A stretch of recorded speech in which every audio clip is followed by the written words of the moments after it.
Funeral directors, what's the wildest family secret that came out during your services? I've been in this business for 15 years, and nothing shocks me anymore.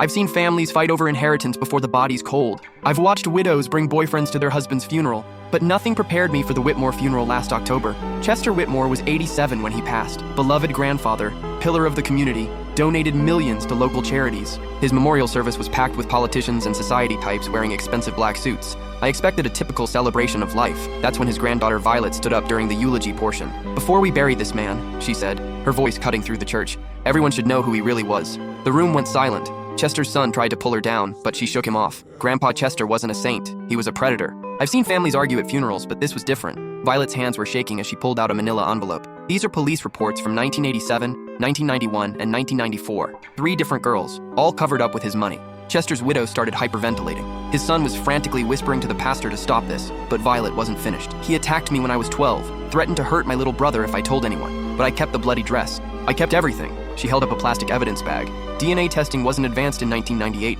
It is now. The mayor, who was scheduled to deliver remarks about Chester's civic contributions, just sat there with his mouth open. 2 city councilmen quietly slipped out the side door. That's when Chester's brother stood up. "She's lying," he shouted. "Chester was a good man. This is about inheritance money." Violet laughed, a bitter sound that echoed off the church walls. "Uncle Raymond, you want to talk about lying? Should I tell everyone why you really moved to Florida in 2003? Raymond's face went white. "The police report from Tampa mentions a Raymond Whitmore. Similar pattern. 12-year-old neighbor girl. I watched this family implode in real time." Chester's widow was sobbing uncontrollably, her makeup running in black streaks. His son was frantically typing on his phone, probably calling lawyers. 3 more relatives had bolted for the exits. "I spent 20 years in therapy," Violet continued, her voice growing stronger. 20 years thinking I was crazy, until I found the others." She gestured to 6 women sitting in the back pews. "We all have the same story, same threats, same payoffs to keep quiet." The pastor finally found his voice and suggested we postpone the service, but Violet wasn't done. "One more thing. The Whitmore Foundation, the charity that supposedly helps at-risk children,